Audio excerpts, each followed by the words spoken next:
Hello, everyone, and welcome to Connections to Heaven with me, Mike the Medium. We're on episode 7 already today, and we have a very special guest, Hough author Claire Stone. Hello, Claire.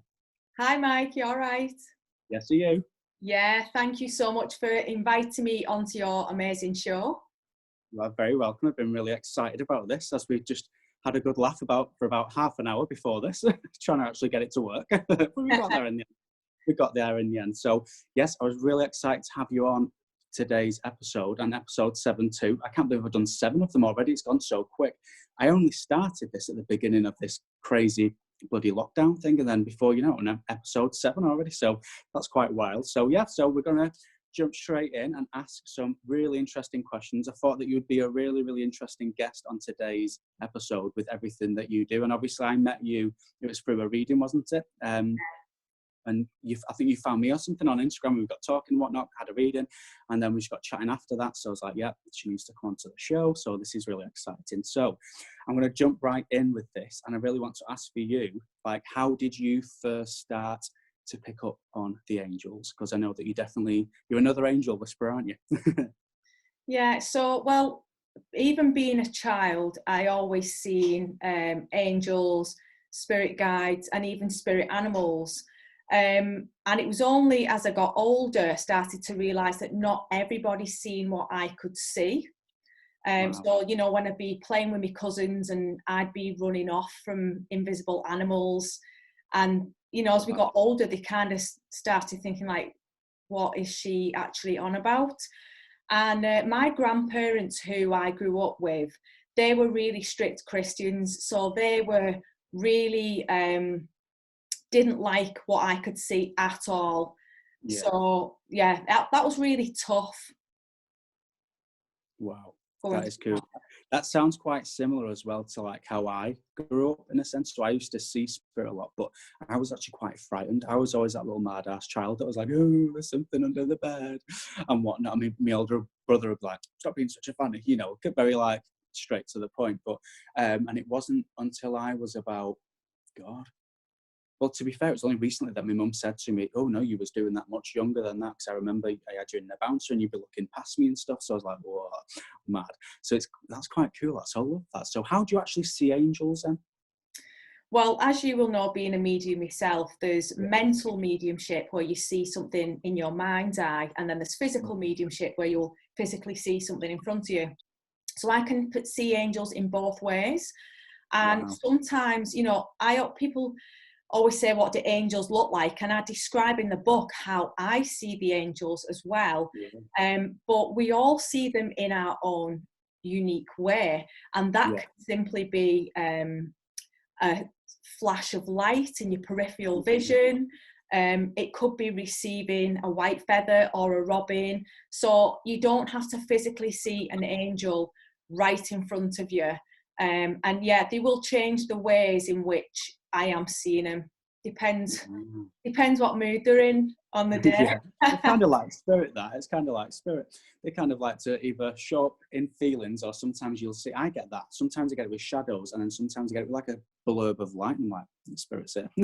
So I like to jump in like that. It's so cool. I find it really fascinating how very similar our abilities actually are, even though I connect with spirit and you connect with angels. But I guess, I remember speaking to you about this a while ago, you do pick up on spirit too, though, don't you? I do pick up on spirit, but mainly what I do is my strengths are the angel channeling and actual psychic reading. So I want to talk about that in a minute too. Or, you know, we used to play games like sitting back to back with someone and guessing who sat there and what they had to see yesterday, what they're thinking about. So I'm really good at the psychic stuff, and I find for some reason when mediumship, that always comes through for me when I'm doing healing. Wow. So I don't do that anymore because obviously I've been writing the book and everything, but that was when I would get that more strongly. But I think on some level, it's probably some kind of blockage that I have because of my grandparents saying that mediumship is evil and stop seeing this. So maybe that has swayed me with the angels more because we know that we're totally safe when we're working with angels, and of course we are with spirit as well. But as a Oh child, yeah. you know, But I get it though with the spirit side of things, because people are like, well, what, you know, I've been having dreams about this, or something's been moved in my house and this and that. And whenever I've been to like an investigation of like someone's property to go and like sage it and kind of cleanse the space, it's never something bad once I've been able to tune in and see it. But it's because that fear side of us, whereas with angels, they're not that forceful in that sense. So they're not like in your face kind of thing, where a spirit can be sometimes. They're very nosy spirits, so it's quite cool like that. But this is something that I've been itching to talk about too, is your psychic sense. So I know, so as a medium, yes, I am psychic too, but not full on. So I don't class myself as like a psychic medium. If we're to put labels to it, I just class myself as a medium. Like my strengths definitely lie with spirit rather than psychic senses. So I was really excited to talk about this because I love anything like this. I'm like obsessed with it. I always have been. So for you, do you know when you're like around people sometimes, do you ever find that you'll pick up things in their energy? If you get what I mean. Do you ever get that bit where you feel a little bit nosy and you think, right, oh, well, you can see what they're doing. Do you know what I mean? Well, I try not to read people, to be honest, and that's to protect myself as well. Because when I was a teenager and I was just training to be a holistic therapist, I was picking up everything. Like if I was with someone and they had earache, I had earache. Wow. It would go on all levels. So a lot of the times I'd say something and then people say, oh, I can't believe you've just said that, you weirdo. Why have you just said that? That happened to us yesterday. But I never intentionally do that, because you've got to respect other people. I bet you get this yourself. People think you're a mind reader as well, don't they? And you get a bit scared when they're around you, thinking, oh. But what I find really funny is if I'm around someone and they're trying to kind of hide something from me, I can see it even more clearer. It's like shouting from the tannoy, don't see this, don't know that I did this or thought this. But I would never do it intentionally, and you've got to learn, you've got to learn to switch that off. But I've sat in circle doing mediumship, but I don't advertise myself as a medium. I advertise as a psychic, and I use tarot cards as well. That's one of my tools. But I always find when I do sit in circle that all the mediums, they start booking in for readings off me, and I start booking in for readings with them, because we're so different. We get the same information, but in such different ways. In such a different way, absolutely. It really, really is, isn't it? I love it, me. So, like you were saying, I try my best not to do that, to be honest. But sometimes, like I said, with spirit, they can be really pushing, like all up in your grill and like, mention this. And I'm like, no. Sometimes when it happens with me like that, I really do try to dial it down a lot more now. Because as you said, with being empathic too, like I really feel a lot from spirit, and then I'll end up feeling a lot from the person that they're trying to connect me with. And it's like, oh, so it's been a journey, that's for sure. But now I finally have that little the medium, no pun intended, but I have that little off switch now where I can like, not today. Like I'm adamant with it, and I'm like, not today. They'll find another way, kind of thing. So I like that. I like that you've learned boundaries too, because I think it's really important, isn't it? It's really absolutely. It's the number one thing. Psychic protection is number one. So with your meditations as well, you do meditations that definitely involve that, don't you? Where it's, you know, psychic protection and things like that, and meditation, because meditation's key, really, isn't it? Absolutely, because if you can't quiet your mind, then you can't get these clear messages through. You know, and I was only speaking about the reading that I had with you, because I don't mind talking about that. So in January, my mum passed away suddenly, and I found that I could not see or hear angels or spirit for, it was about 4 weeks. And it felt like the room was empty. It was such a bizarre feeling to not be able to sense these guides, they're my best friends who are always here. It was like the plug had been pulled out. And I really wanted to get a message from my mum to make sure that she crossed over okay and everything. And that was when I found you. And because I'd never met you before, that was kind of why and because you've got good reviews. But I didn't want to go and see someone who are new and then they just say, oh yeah, your mum's here. I wanted someone who knew nothing about me or the situation. And that was what I was talking to you about, wasn't it? How like I lost my abilities for about 4 weeks. But I knew that they were there because I could feel them in my heart. And it was such a strange feeling. I felt like my heart was being held. So even though I was really sad, I could feel this strange warmth that I'd never felt before. I've never had a bereavement like that before. But that warmth in my heart, and then gradually they came back. And the reason why I was talking about that today was because I was telling a client about that experience, because we're talking about mediums who lose the gifts and then it comes back. And my guardian angel straight away dropped a poem into my head, and it was The Footprints in the Sand.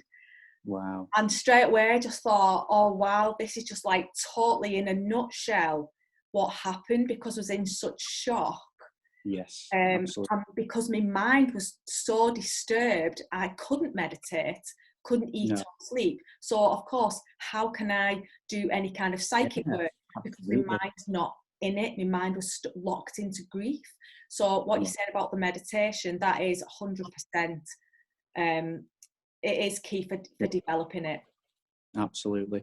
And I do you know what, I don't always remember readings, to be honest, but I remember snippets, because I remember sitting in front of you and my body was shaking because of how strong your mum was, and I was like, what, she's only just passed? I was like, what? She was like, come on, I'm ready. I was like, yes, I love it when they come through like that. But you know what, I get that. So when the abilities sometimes leave us, sometimes it is with grief, sometimes when we're grieving for someone so strong and so hard, the best thing for us to do is to not be in anything else other than that grief. And as grim as it is, and as heart destroying and soul destroying as it is, sometimes losing someone so close to you, we've got to feel that grief. We've got to feel it to heal it. It sounds cringy, that saying, but you really got to feel it to heal it. And it actually helps. So, because sometimes I read for so many people where they kind of like put the lid on it. I always explain it's like a jam jar. There's no point in putting it on, because it's going to keep filling up and filling up. It's just going to pop, and it'll probably pop at a time when you really don't need it. So, but I've experienced that too. So when I've been going through stuff in life, and you go through difficulties, not grief as such, but I've obviously lost people, but with difficulties in life, whether it be due to like career, house, family, you name it. And I do find that I just sometimes, it's like there's something like a brick wall that's there. I know that they're there, but it's like spirits saying, not now, take a step back. You know, you've got to look after yourself at the end of the day, because if we don't look after ourselves, we're just going to be really shit, basically, aren't we? Let's put it very blunt. We're just going to be crap. So we need to be on our A game when we're reading for clients, don't we? Yeah, absolutely. We do. And I've recommended loads of people your way for their psychic readings. I'm like, I'm trying to get booked in, but she's really busy. I'm like, well, that's because she's not shit. So it's funny that, but it makes me laugh as well. Do you ever get that when people say, are you free tomorrow? And you're like, no. All the time. And I'm thinking, I've got nothing for at least 4 months, 5 months. That speaks for itself. I would rather book in with someone that has a wait, rather than someone's like, I can fit you in tomorrow. Like, yeah, don't know. You know what I mean? Yeah, sometimes though, I will save an odd hour here and there.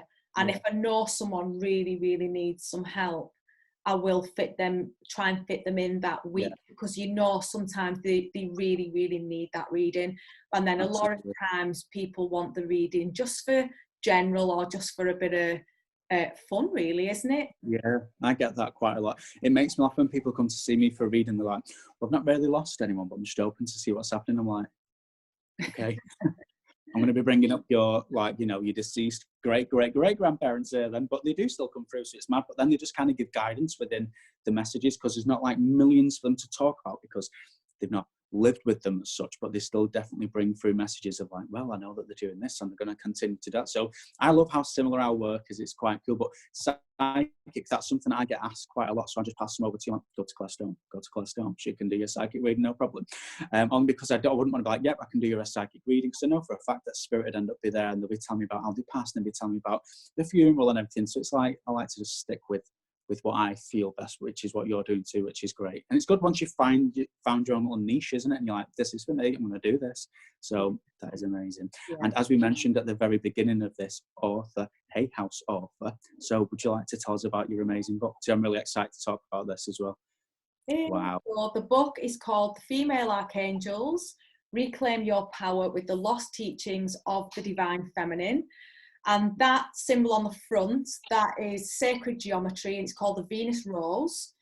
And so what the book is about, and I always start off with this straight away, is angels are androgynous. It's not like spirit and they've had a human Yeah. Like incarnate. human experience. Yeah.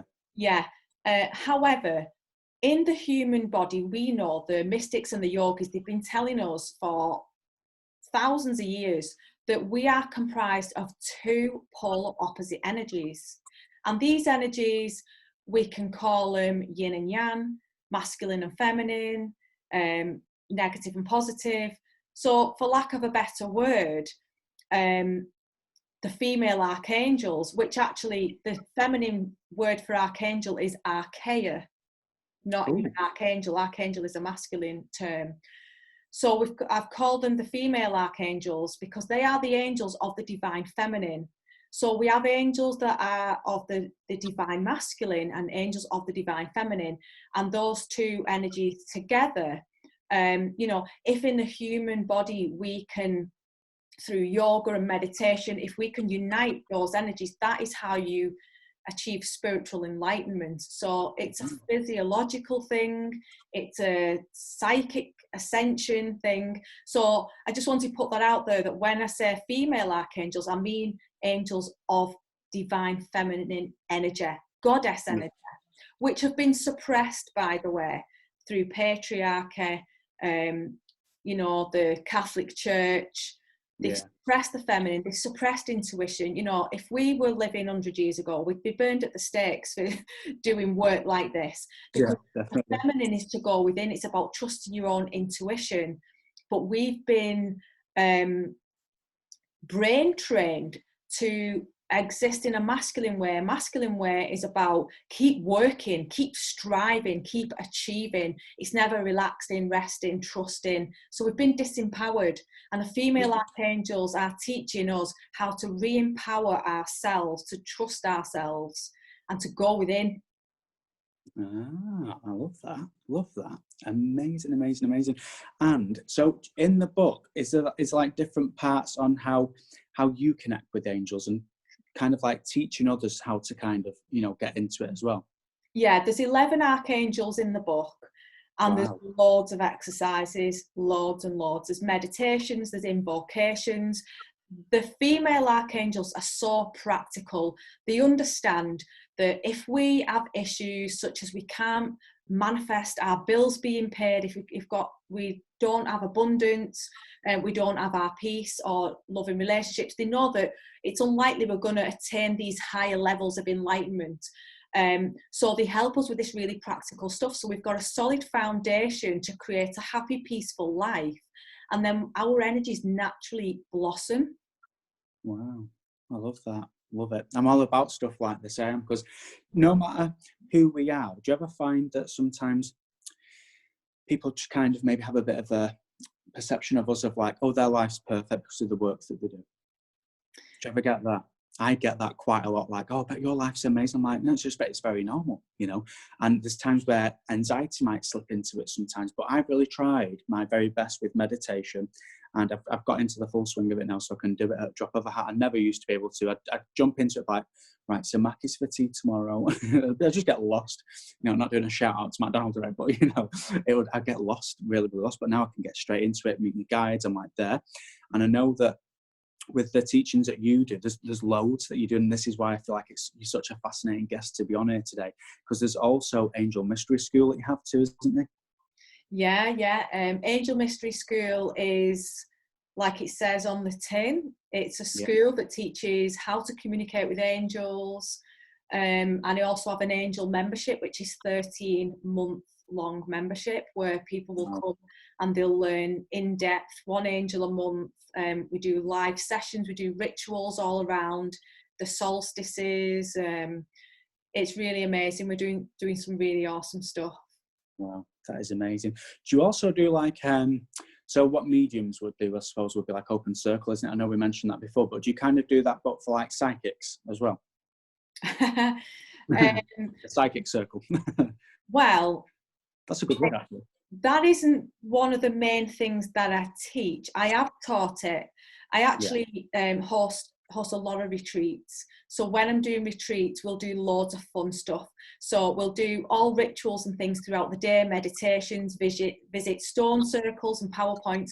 But on a night, that's when we start having a laugh and after we've had our tea, we get our onesies on, get the cards out, and I'll teach people how to see auras, and they'll be getting up practicing it. How to change your face to see who you was in a past life. We do all those kinds of psychic stuff, which is really fun. You know what, maybe I should put something like that on again. But the main workshops that I do in person are obviously angel communication, and I take them on a drum journey to meet the guardian angel, to get the name. I also do that with spirit guides. And sometimes, because I'm a master herbalist as well, so sometimes I'll teach people to do this with a mugwort ceremony. So we'll drink mugwort, we'll do a few rounds, we'll have the tincture. And mugwort's really good for lucid dreaming. So if you're not a visual person and you're having a few doses of mugwort and I'm drumming for you, you're much more likely to experience like a visual experience with your spirit guides or with your angels. I have them all crashed out on the floor in the yoga studio, in the sleeping bags, in the candlelight. It's really amazing. Wow, that sounds well cool. I love stuff like that. I really, right down my street, that. Absolutely love it. And that what's it called? Mugshot? Mugwort. Oh, mugwort. Blonde. It's there. It's a mugwort. I thought, why did I say mugshot? Isn't that something what you have when you get like sentenced or something? I you know what I meant. Reading that you're doing on me now, predicting mugshots. No. Definitely not. You're safe. Don't worry about that. Definitely not. Oh, that's such a div now. So where would you get that, or is that something that you can make yourself? I wouldn't recommend people make it themselves. You can do, and I go and pick it, but because I'm qualified as a master herbalist, so I always tell people if they want to try it at home to buy it as a herbal tea. So the one I get it from, it's called Glastonbury Teas, because that's a really clean brand. I just like that brand. So you know, you could have a cup before you go to bed if you want to try and induce a dream, or a lucid dream is when you are awake within your dream. And then there's astral projection, and that was a big part of my childhood, astral projection, where I'd wake up in the night and my spirit would be out of my body would be in the bed, and I'd be floating around, watching my nan and granddad, seeing what they were eating, what they were watching, and then the next morning I'd be saying, oh, you're watching this on the 10 o'clock news, and I seen you making your crackers and cheese, and they were like, you've got the devil in you. Oh. Oh no, I still get people saying stuff like that now. I'm like, no, it's really not that bad. Don't worry about it. Don't worry about me. Wow, that is just absolutely amazing. I'm going back to your book as well. So where can people find your book? So it's on Amazon, or you can get it from Hough, Waterstones. It's in every bookstore. Ooh, that's exciting. So that's a good goal. That's a good goal. Do you know, so like, let's say if you used to look back to like a few years ago, did you ever like manifest this in your life? Like, I'm going to have my own book. Not one, I'm going to have. Yeah, I've always wanted to write a book because I know I've had quite an interesting life with the experiences that I've had all my life. So I had the intention of writing a book, but never got down to it. And then about 4 years ago, or 3 years ago, I had this epiphany, and it sounds really daft, really. But the thought was, if you don't write this book now, you never will, ever. Yeah. And it hit me. It was really strong. And I thought, if I get to like 80 and I've not wrote this book, I'm going to be devastated. So I didn't even know how to write a book. I never went to school. I learned spelling and reading and writing from doing Take a Break crosswords. Wow. Love that. But I love books. I've always read loads of books. Anyway, I went on a writer's workshop to figure out what I needed to do, and I knew that I wanted to be a Hough author. That was the ultimate dream. Wow. And I promise you now, I didn't think that I was going to actually manifest it yet. Wow. I thought maybe I'll self-publish, and if it sells loads, then I might get signed by another publishing house. And then when I sent them the proposal, I couldn't believe it. When I found out the news, I literally fell to my knees and was crying. I got a phone call from America because it was the American company that signed me, not the UK. Wow. Oh And my God, the that is so CEO, cool. Reed Tracy, phoned me up, and he's like, "Hey, Claire." And I actually thought it was my husband messing about for a split second. Oh no. Because I'd been doing rituals around manifesting this book deal. I had created my own book cover, printed it out and folded it over a book. And I created a ritual. It's actually on my YouTube channel. I created an altar. It had a candle on it saying congratulations. And I would practice signing books. This is the truth. Signing books, pretending I'm signing books for people for my book. And the congratulations candle was like, congratulations on your book deal. And my husband actually, because he was in on it as well, he went to Thornton's and got me this big chocolate bottle. And that's on me Instagram. And it says, congrats on your first book deal. I didn't have a book deal at that point. Wow. But we were using the law of attraction. We were projecting into the future, living it as this reality. And I think with the law of attraction, it definitely works, but you've got to work hard as well. It's like not just handed to you on a plate, is it? You've got to put in the work. Definitely. That is that. Yeah. So it's been a long journey, but I've done it now, so I'm satisfied. You've done it. Absolutely. Yeah. And do you know what? I'm not jumping into your energy, but the kind of, feel that this all is, it's like a psychical reunion in a sense. I thought there's definitely going to be more. So you don't even have to say if you already know or not, but I do feel like there's definitely going to be more for you. That's why I'm really, really excited. Maybe your mum's still trying to pop in. She's like, mention another book. I'm like, all right, I'll do it. So that definitely feels amazing. There's definitely more to follow there. I'll probably tell you afterwards, just in case you didn't want all your business, blurting everywhere else, that's fine. But I can definitely see some more cool stuff, which is really, really amazing. And for Hay House as well, I mean, what better place to be signed? Do you know what I mean? Like, wow. Living the dream, honestly. It's absolute dream. Amazing. I love that when he's like, hey, Claire, with the American thing. I love that. How y'all doing?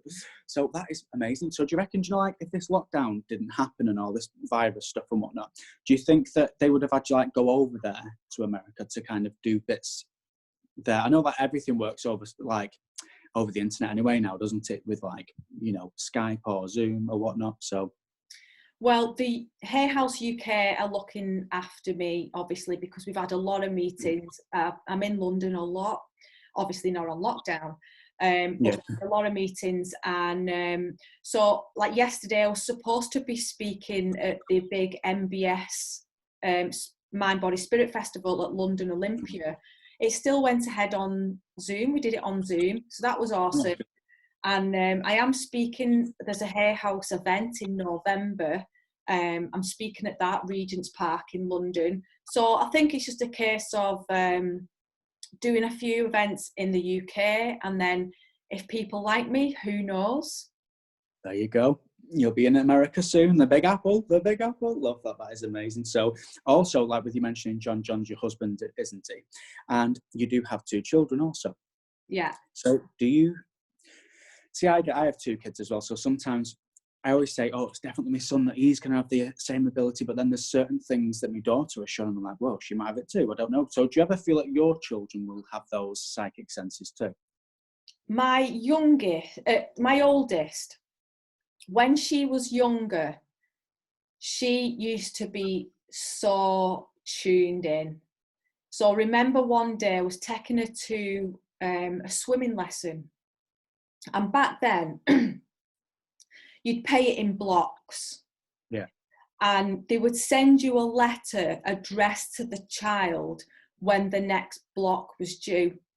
And I remember walking in, holding her hand, and she didn't know that the letters come from there. And I was thinking how exciting it is to receive a letter when you're a child. And I'm thinking that next block's going to be due soon. And she looked at me and she said, Mummy, is there a letter coming for me soon? And she's nearly 16. So she used to talk like that a lot when she was younger. And when she was really little, like about 2, she used to cry and say, I want to go home, the house with the red door. And we never lived anywhere with a red door. And she used to sob asking for us to go home there. No. So she's got older now. And now she says, my belly tells me whether someone's lying or not. Oh, like a good gut feeling. She's got a gut feeling. However, she doesn't take it beyond that. But my youngest, she's 8, and she is a proper little witch. She is amazing. She's in crystals.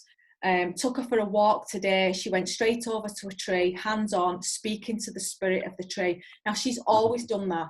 I've got a photo of her when she was about 18 months old, just like looking up with this tree. She was telling me about making black salt for protection. She honestly, she is way beyond her years, definitely. Love that. They're really, really switched on, though, kids, aren't they? They're not daft. People think they are, but they're really, really not. And children, what I found, with my own is that you think they're just kids. We don't as parents because of our children, but they're much more than just a child. That they're so in tune with things that maybe we're not actually in tune with. I find sometimes it's crazy, it's mad. So that's cool that the gift's kind of going down the family there, isn't it?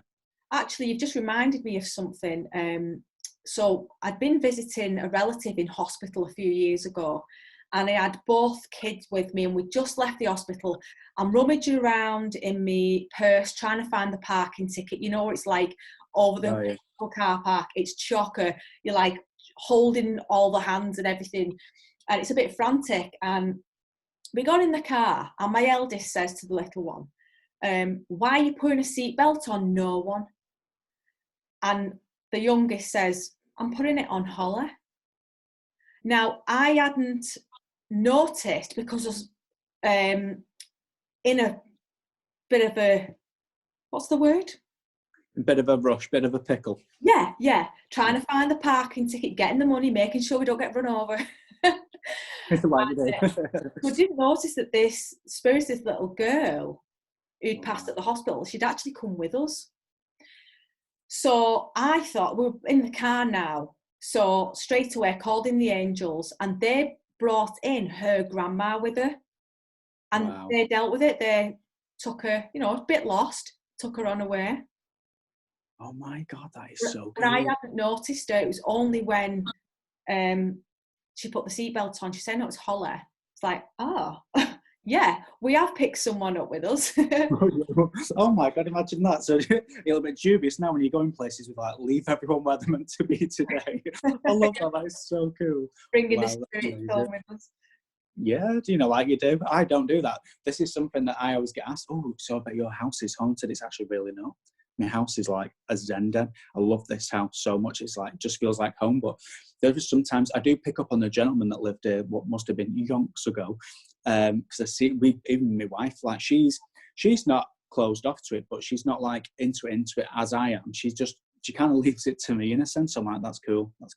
But she's like, oh my God, did you see that? And she gets a little bit emotional with it, so she'll just be not crying, but her eyes will stream. I'm like, there's someone there, isn't there? She's like, yeah. I'm like, don't worry about it, it's fine. And I look like, oh shit, it's a guy that lived there, don't worry. So it's just fascinating, isn't it? It really is.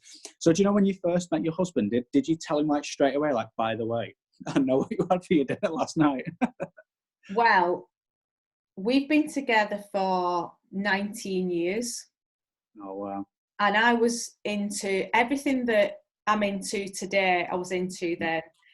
Wow. And he came to my flat where I was living at the time, and I had this in my living room, an altar which was a giant tree trunk. And on it I had my wand, crystals, a chalice, offerings. So at the time he's like 21, and he's probably thinking, what the like no one was really into, or it wasn't known that people were into stuff like that. So he's always known what I'm into, and he would ask, let's try this, let's try that. But I think that was just trying to impress me at first, and then he kind of just left me to it for a good few years. And now he's kind of gravitated towards it himself. So I've never tried to put my beliefs onto him, but he is really psychic. We Wow. always know what each other are thinking. And, you know, he will like even pick a card himself sometimes. Yeah. Wow, love that. Marriage goals. Marriage goals. Do you know, honestly, though, me and my wife were doing that. We sat the other night just Netflixing and chilling as you do. And what did I say to her now? Oh, it's really going to bug me. I said something. Oh, I think it was really pointless, but I was like, oh, do you know what? I can't wait till this is over, because one of our favourite places is Cock a Budworth, which is this lovely restaurant in the middle of kind of nowhere in Northwich. And she's like, are you joking? I was literally just thinking, I was like, well, you know, kind of in with it. But yeah, it's quite often that we do that. So I find that quite cool. But when I look at my mum and dad, they never do anything like that. So it must be something psychic, and not many others either, you know. So it's like, must be something in us. Must be little hidden talents there from spirit and angels. So they're definitely always around. Yeah. But I love the way, you know, like how you connect on a psychic level and how I'll do it in like a medium style. So, but like you said, it still kind of brings comfort and healing, doesn't it? Yeah, definitely. Both sides of it does. It really, really does. Because I've heard people say, yeah, I've been to Claire before. She's amazing. Like, took so much from it. And then they're like, and we're going to Archangel school now as well. So I'm like, wow, quite amazing. So it is phenomenal. And you know, you've accomplished so much, and it's just incredible, especially the book. That's just brilliant. Obviously your life's amazing too, but the book, I'm like, wow, love that. And the cover of it too, it stands out. It really, really stands out. It's not just plain, you know, and it's not, I don't know, I'm not like a book interpreter or anything, but when you show me your book, I know I've seen it when you first released anyway, it was like, wow, that looks the part of that. So it does look good. It really does look good. Spot on, Claire. Love it. So what else I was going to ask you too, so if people was to find your incredible meditations that you have on YouTube and your teachings on there, what's your YouTube channel? Is it just Claire Stone, or?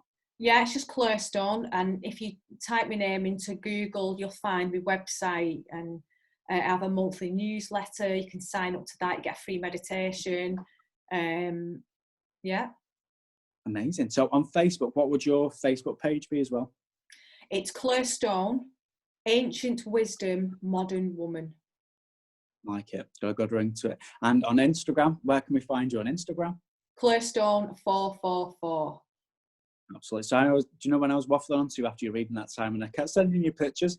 I'm like one of those weirdos, me. So I was in a car. I don't know if you remember, but I was on the way to take my kids to swimming, and there was a Mercedes in front of me with 444. I was like, I sent it Claire, quick. Look at this, Claire. Just got me signed. You're like, yeah, okay. And I got one as well. Yes, that's right. Wasn't yours? If I remember rightly now, you was like, no, wait. I'm sure yours was 777. I'm sure it was, or 88. It was something like that, because she's like, yeah, and I've just got this. I was like, what? No way. Amazing. But I'm one of those, me, that I'm not directly looking for them, but I'm very aware of them. And I'm one of those geeks. It's like, look at that, it's a sign. And everyone's like, is he all right? I'm like, yeah, it's a sign. Like, don't worry about it. I'm always like that everywhere. But my kids, it's like, it's rubbed off on them, not in a bad way, in a good way. They're like, Dad, I know that Grandad Frank's watching over us, my granddad, and they'll talk about my wife's grandparents too. They're watching over us, they've given us a feather. Look at the robin bird, that's Grandad Frank.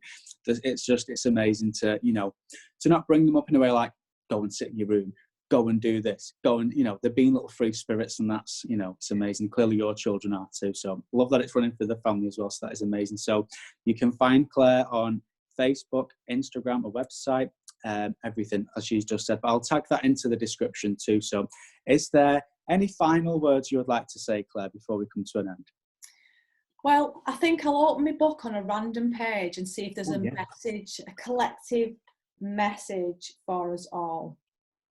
Yes. Okay, so I've opened it on an exercise that is called Shedding Light on Your Shadow. So the shadow is the part of us that we suppress and hide and don't want to look at. So maybe during this time when this is released, maybe there's something going on astrologically. I know right now Venus is in retrograde, and this is the time when ex-partners come up and all them old traumas from the heart, they start coming to the surface if they've not been healed. So I would say with the message that's just come in, if there's something triggering you or bothering you right now, this is the time to do some self-inquiry, some journaling, and get into the root of what this is, what is in those shadows. Embrace it. We are equally light and dark. Like I said at the very beginning, masculine, feminine, and it's about embracing our humanness, because I think especially in the spiritual field, I know a lot of spiritual people will be watching this. therapists and psychics, there's a lot of pressure to be an angel yourself. Yeah. But we are human and we're here to have a human experience. So of course we experience through emotion. So that is a little message from that book about accepting your emotions, looking at the shadows and healing it, and looking at yourself through the eyes of love instead of the eyes of judgment. Wow, love it. What an amazing way to end it with that message. Love it. So, and like you said, then I love that you said, there'll be someone that'll be listening to this, and it's like a knowing really that someone will take that. I think everyone that will listen will take that, but they'll be sitting there listening to it, they'll be thinking, oh my God, like whoa, So it is helping. So that's just absolutely amazing. Honestly, Claire, it's been an absolute pleasure. Thank you so much for agreeing to come on here. You've been an amazing guest. And again, go and buy Claire's book. It's amazing. Go and do it. Get on Amazon quick or to a website. You'll find where it is. You can get it. Get yourself a copy. Absolutely amazing. But thank you so, so much. Thank you. Thanks for having us on. You're very welcome. Thank you. Bye.